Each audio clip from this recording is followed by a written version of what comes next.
Yemo ache yemo akwa abado Badwam TV Badwam dwumade no eso ya hyase dada bra ye de nwom to ejeje moa de ababedru sabre ya kase no aye krado se ye de bromo edoso ne etojo mu bi ya wobetini Metro Mass awieye na se Metro Mass buses be 20 de egunwuram nsuo ne awia na ehye wo sunyan ne mpotamu ye de honsam no ebebro na fe ya bo awremu akonsam foforo mu gomua nyanya nonso langats ene de yeso wo masi hini ho ntino nanan matan kunya wo ho frɛ IGP so womra emeboa won eno ne nsem bi na no pay me de bro Adom TV Badwam kase wo hwa me live on Facebook/Adom TV Extra Go TV 119 DSTV 280 wo YouTube onso ana wo hwehwe Adom TV 2 medi de afia amankwa tamaklo afia ni de msam ni chemu ankasa eni Make us say Metro Mass a shine on bed 20 dear ye jagu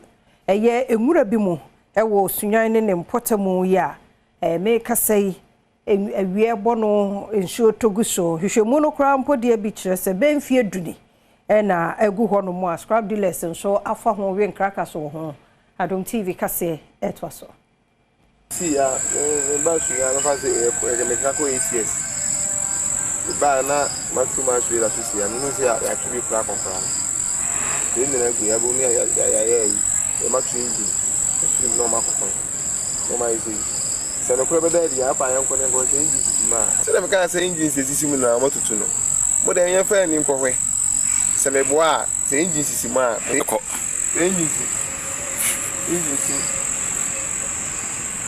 mo tutu mu no me na ho pa se no ma how many tutu ye na se be be si a bambo bia ni hu ide de wa hu ni sai bambo bia papa bia ni o se o ma tutu ni o mendra bambo bia ni hu nzo bi pa na so ofe bi o hu aso beturi akọ o beturi akọ aso ampa a se no boys na omo etwe kakra omo na be se fe bia penisian omo be se ni katu fa service be haye o ma ntime no mtese ya anso bibia mu na Metro Mass Nananom atan kunya ye wogomo anyanya no wogomo East mensin mu se IGP ene de bra wo mo nso abemu na de o matekure bo wo hu ne se langas fo asi hene e wo kro no eso Adom kase etwaso yentena krom hana sabio langard fo wombama obido na wankade ono we si hen no yeah, them not. One of them when you are Safuma now. One who there's a papa that wakada war resistor or bottom war resist. But on the massum J quantity into beer and resist. Na ya for the mo quine do ye de ye some ye that too. IGP na nim painful when you there. Nkrofu walk off from all your langard walk off from when you are share so called in our only emblem. Nimbo yama IGP and an painful. One bomb in Nama and Amboya says, I'll be a good memo on Pane side. The quay high beam in Yano. Asumujo of an Asumujini. You are langard in some summoning a man I did, but bow.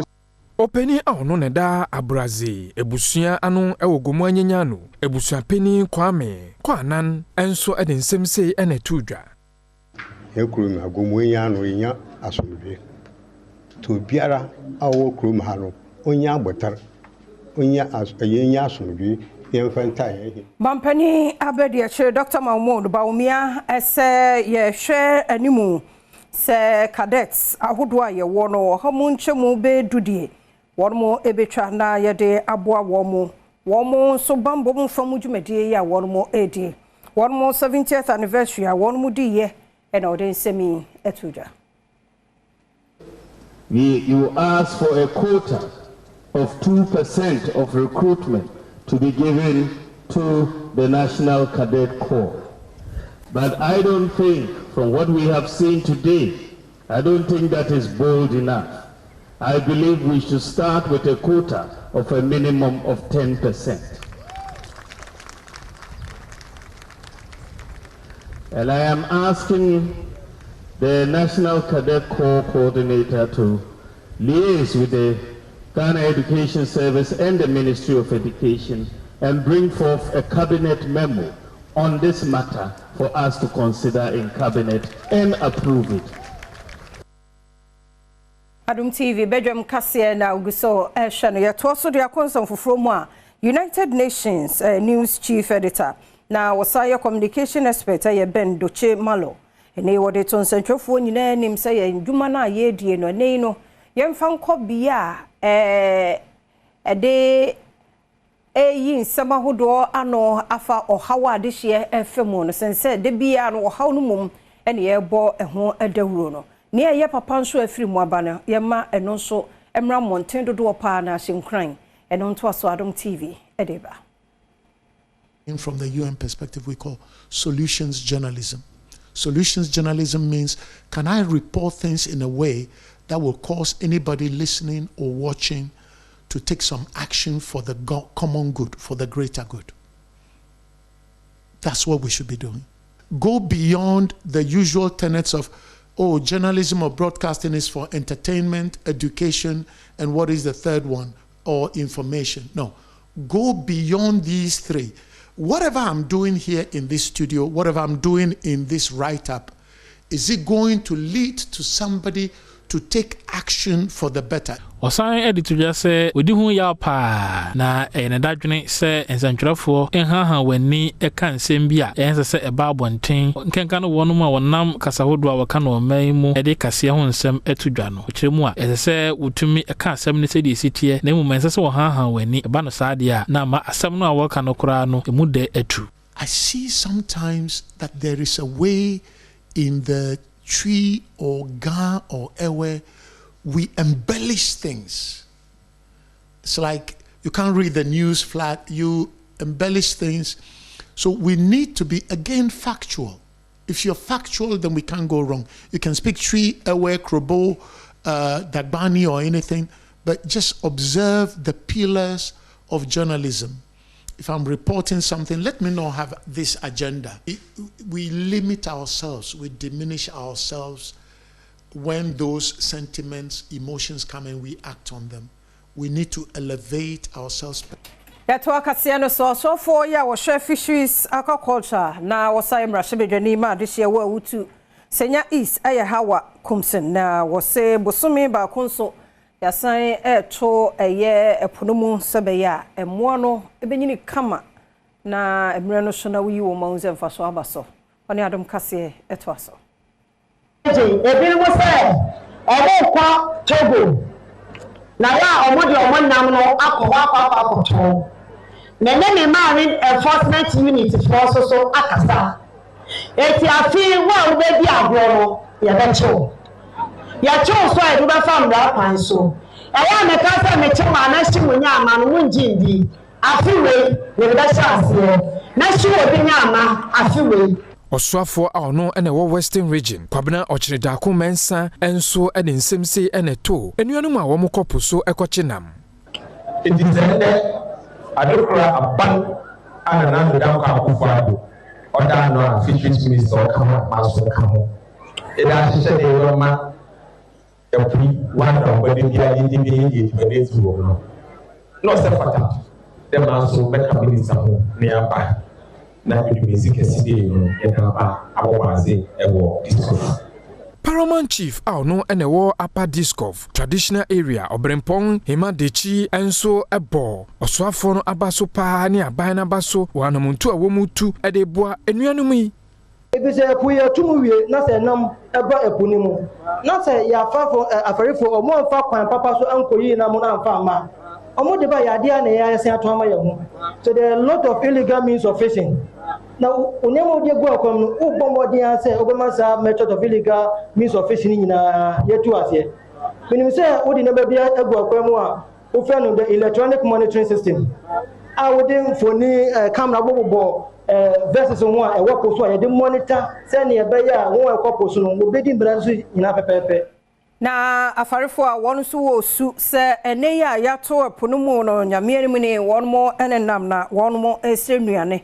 Sabe obenya bi ade ahwe won ho ne wa busua nya bete mfama wo musa wale na ka wo onye wo ya wo mogomogo nye ya ihe adwuma bia o mi ho mi adwuma bia aga waka ya wo mi ni wo ba yi otu no go wo ya po ya na ga waka ya mi ni wo ba yi wo be no go wa yi no wo be no wa yi no nyekwa agoni ba ato no wa yi ni ebi mu nso a wɔn ne Adom News nsɛnkyerɛfoɔ atwitwe nkɔmɔ no wɔde to dwa sɛ saa close season yi koraa no wɔn ebie ɛpo ne koraa ɛnam a wɔn kyeɛ no ɛno a nsisaeɛ bia ɛmam osun sɔrɔ na bi ɔyɔ bi ɛkyɛ wɔhyɛn bi ɔgya na ɔyɛ bi afɔ wɔyɛ kɛgye tutu ne abɔn wo ya ene ko ba ko dan febile ke president bata kɛbere bata no wɔna ko ijɔl da ke shafi ababa chi shishona ke shafi ababa chi shona no tumo no nchona no tumo no ochu wo ke kwa wo bi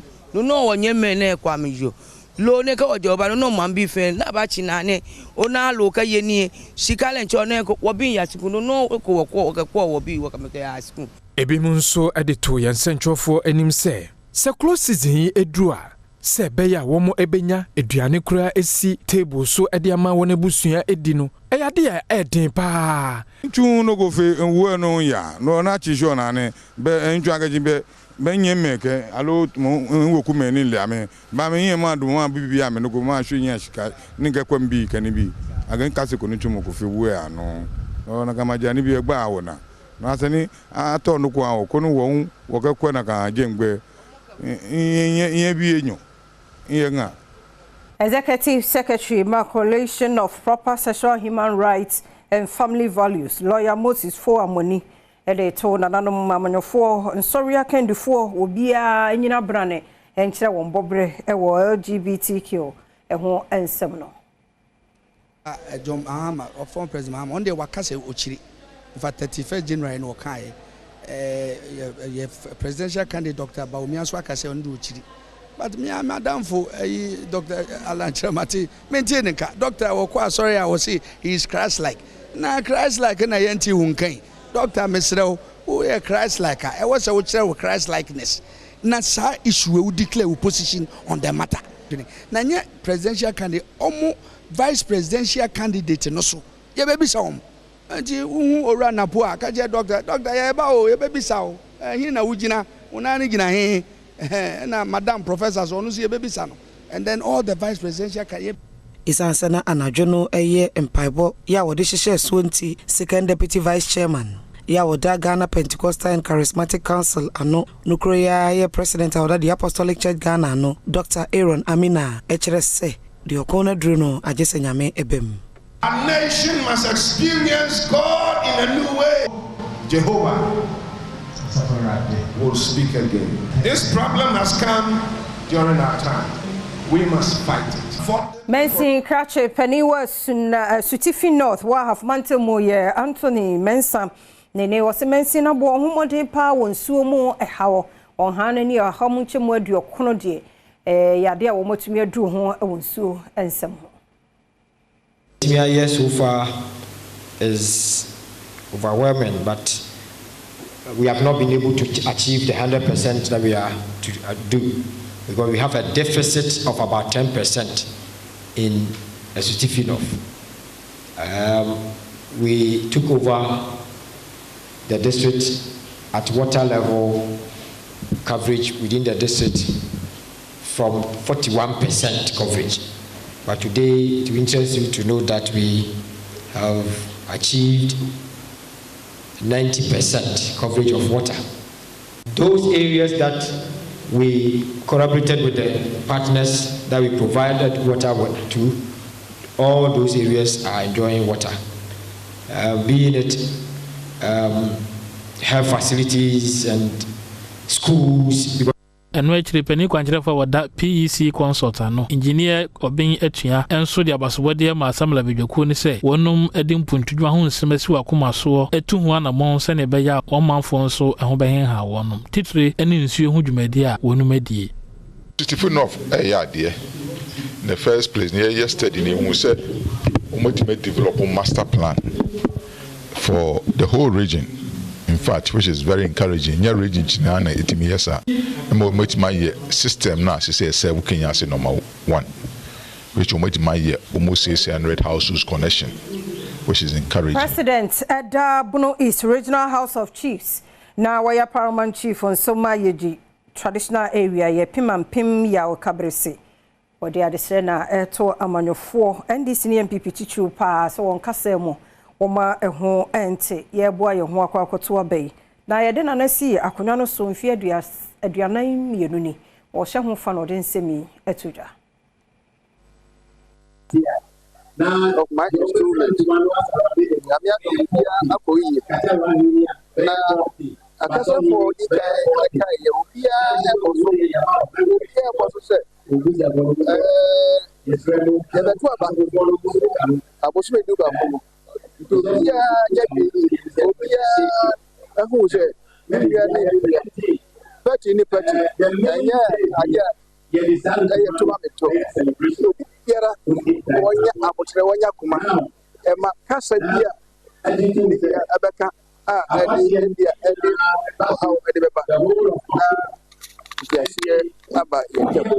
Nana Kwekujan Brokuo ya ono eni ofu man hene enso eni Adom kase ahwetwe nkoma wode abasobode pa ema nana pemampem ya kabrese so obedi ade waboa pa amampuntudwuma abampatam ho na ohwe nana kase o kase ebuna edika ebata na nase be ma de kwa be ahwe dia yakopon de betu akonyade anafo 42 years of akonyade eyebre amane nneema bebiri na yefefo mu se udi akonya na bibia wiama mu amane ne de so chedia obinya na mesre nyina ne se ento enuanom abushafo ne ekurogrofo nyina ne se Aminina no so na Adom TV Badwam kase no ha na brema kwan na no pay ye de asiaseda no enkoma so ojebre ehwe bi ekoso na ne yentena se wonye o hyenkani dia o share live o Facebook/Adom TV Extra ebe yende ko YouTube nso na wa search Adom TV 2 ye wo ho ye to adwumade no so ye twe ho be sima mienu ya ba ne ba kwesi nso ginem na fe ya to so ye kwaba